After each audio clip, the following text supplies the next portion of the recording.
This video is sponsored by Imperial Gaming and Collectibles. I'ma show you how to get paper, boy. Show you how to get to that shit, stack it up real high, real high. See the hate in your eye, but I can't tell just what you hating for. See you over there hating, but I don't really know what you hating for, bro.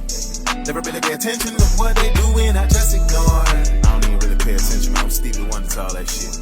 Stop no talking, let your progression, they call. What's up, Paper Gang? My name is YGO. We are here with... Bogli. What's going on, Joe? How you doing, my boy? Chillin', man. How are you? I'm doing great. Love you, brother.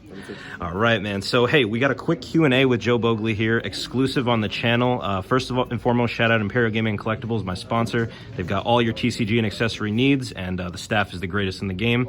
And Joe, before we get started, are there any shout-outs you would like to give? Shout out to my girlfriend, Michelle. Shout out to my son, Eli. And shout out to my sponsor, LoganJYA Gaming. A best team in the game, and you know we got the Papa. That's right. Papa Bogli. You know how I get it. All right, man. So we got an exclusive Q&A here on the channel, and thank you so much for doing this, bro. I am blessed to have great friends like you, as always. And why don't we get started? I want to know, how did you get into Yu-Gi-Oh? And tell me a little bit about your experience in the game thus far. So I got into Yu-Gi-Oh! I was in 6th grade. I'm from Windsor Locks, Connecticut. And I stopped playing Pokemon. Every kid's, play Pokemon in their grade school. And like, one kid is like, oh, has these new trading cards. You're interested, right? And you look like, what's this?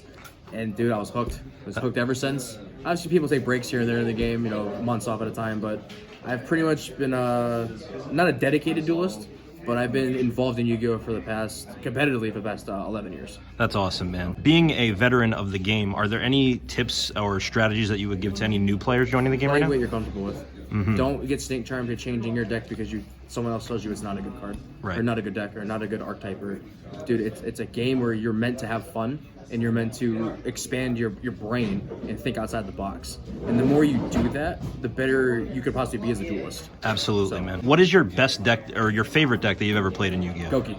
Oh, why's that? So, Rongo, right? But Goki is my favorite deck of the last, couple of years.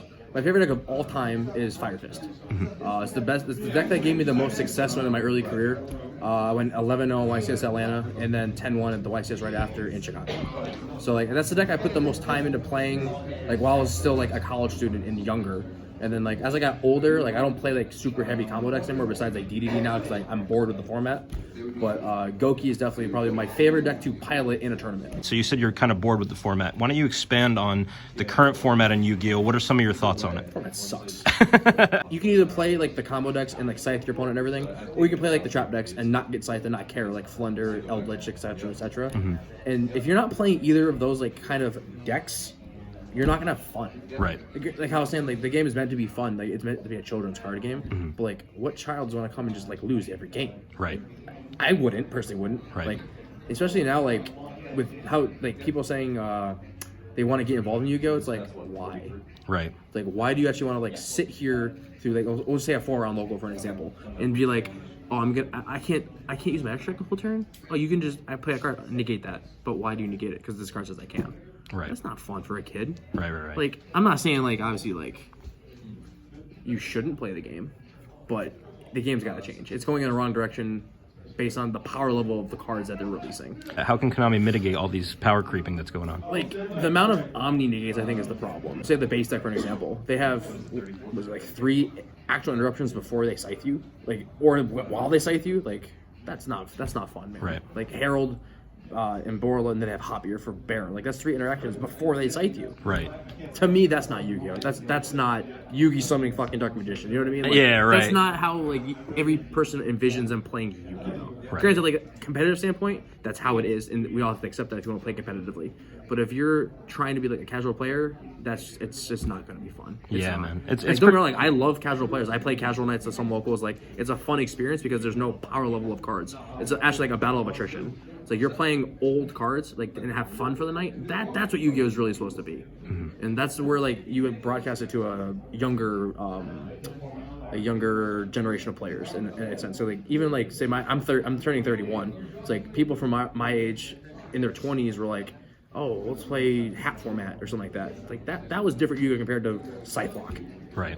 That's why people Edison format, Plant format, Goat format.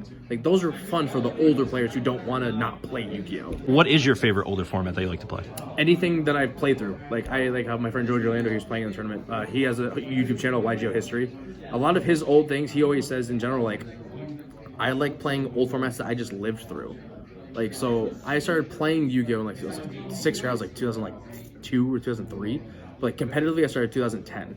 So like that format was like Black Wings, Gladiator Beast, Synchro Cat, like all these old decks. And like I would play that format any day of the week outside of regular Yu-Gi-Oh! In a heartbeat.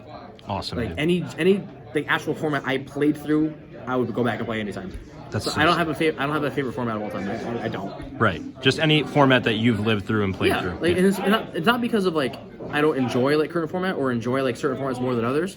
I just enjoy the game as a whole. It's like I'll play any aspect of the game from the past. So you are a member of Team Luxury. Yes, sir. And obviously one of the best, probably the best team in the game of Yu-Gi-Oh! Sir. Right now. Why don't you talk a little bit about some of your teammates and some of the accolades that you've all amassed? My over teammates speak for themselves. Like we just signed Jesse Cotton. That's come on, amazing, man. dude. I actually don't know everyone who's on the roster because it's such a good stack amount of players. But like, it's like me. I don't even count. Personally, like Mario can attest, like YJ can attest this. I don't talk about myself on a pedestal, and I never have, and I never will. I don't consider myself like a great player of all time. I never have, and never will. I'm a person who enjoys the game enough to put effort into it. So that gives me my results that I've had success. And what's that quote that you said to me the other day? I want you to share that with my viewers. If you're not hungry to succeed, you'll starve when you fail. Absolutely, and I completely agree with you on that, bro. And it's all about enjoying the process and loving Exactly. what you If do. you put the time into it, you will get results over time. It might not happen overnight, but like Rome wasn't built in a day. Right. Like the more you put into it, the more you'll get out of it if you want it bad enough. For anything in life, outside of your work, your schooling, your career, your sports, like anything in life you want bad enough, you will make it happen. Right. That's interesting that you bring that up because that's something that Patrick Hoban kind of touched on in Road to the King, the book that he wrote. Yes, sir. Yu-Gi-Oh! Has a lot of real life implications. Sure does. So what are some of the other lessons that Yu-Gi-Oh! Yu-Gi-Oh! taught you? has taught me so much about being like an actual adult and like handling money and like just being like responsible for your own actions. Right. It's like say you're playing a game and you misplay badly and you lose because of it.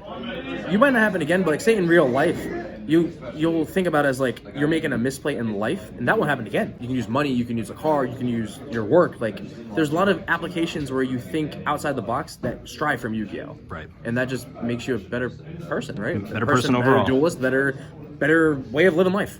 Exactly. 2 more questions before we wrap up. So we've got the ban list coming up probably pretty soon. What are some of the cards that you think you can get hit? Will or like should get hit or will get hit? Why don't we start with should? All of them.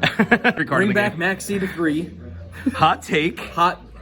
I have a stack of them. I do think Maxi would be good for the game. It would balance out all these stupid combo decks. Definitely. Like it has to be at 3. It can't be at 1. It can't be at 2 or none. It has to be a 3 or none type card. It's one or the other. Right. And if you didn't know, Joe is a vendor, and he's probably the best vendor in the game. So definitely hit him up. I'll leave his links down in the I don't description know in down the below. game, but I'm pretty good.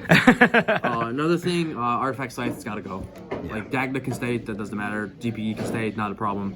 It's the Scythe mixed with like the Omnigates that don't let you play. That's the problem. Right. I think Scythe has to go, or you ban Dagda. It's one of the two. Yep. I think Hal can actually stay. I don't think Hulk is that bad for the game. I do, however, think there are some applications to like archetypes that they should limit, but they won't because they want to push sales, which is normal. Obviously, with the new Alvest stuff coming out, there's a lot of older support cards, like old fusion monsters and fusion cards that are going to see play that haven't in a while. I don't want to touch upon them because I'll be leaking some goo. I think the upcoming format is going to be a lot better and healthy for the game because it won't be as synchro board spammy. It'll be more of a control aspect of the game that we haven't seen in a while. Right. So it'll be like more back and forth in the game. That's what, at least I hope that, right? Like every duelist wants like an actual back and forth grind game. Right. And that's where like your technical skill and your way you sharpen your mind for a tournament really plays an effect of how you play. Right. Last question here. What is your favorite common in the game? Oh my god. Common? Oh yeah, Ojama Green. Ojama Green. Just off pan, like that card's just sick looking. Like also like when I got really into it competitively when I was like in 8th grade traveling with my dad to locals. Dark Crisis was the pack, and I got a bunch of them for Christmas. And Ojama Green is actually in Dark Crisis. That's awesome. So I dude. made like it's funny. I took like a bunch of them, like super glued them together, and made like a little like T-shirt kind of thing with cardboard, and it was Ojama Green. It was fucking sick. So I was dope, like, dude. I don't know. I was like 11 years old, maybe 12. But it was so cool. Like that was so fun. Yeah, definitely favorite common. I don't know. Down. Favorite common is Ojama Green. My favorite rare of all time is Nobleman of Extermination. Oh, that card is sick. My favorite super rare, Berserk Dragon. Oh, baby. From Dark Crisis. My favorite ultra rare of all time, Reflect Bounder. Another Dark Crisis card. These are all Dark Crisis cards. Kind of weird, right? It's just the set I like the most. My favorite secret rare is Trihorn Dragon. First card I ever got. Oh, that's a beautiful card. First card I ever got. First holo I ever got in a pack. The Trihorn Dragon's my baby. That's awesome, dude. And what about ultis? Only printed ulti, just ultimate in general. Whatever one you like. My favorite ultimate in general is Horus the Blackmoon Dragon level 8. Oh yes, that is a beauty as well. Beautiful card. Hey man, before we wrap up the video, are there any other notes you'd like to leave with my viewer? I mean, definitely subscribe to Yugioh, up and coming YouTuber. Very proud of him for sticking to his dream and keeping his passion alive. YouTube is not an easy thing, and for him going out of his way to do all these videos and vlogs, definitely subscribe and check him out. Definitely. Thank you so much, man. I love you with all my heart. Gotcha, buddy. And as always, my name is Yugioh. This has been Joe Bogli with an exclusive Q&A on the channel. Stay getting that paper, and I will see you in the next video. Every time it go down, I'ma have to throw down. Whisper in my ear, and I'ma keep it on the low.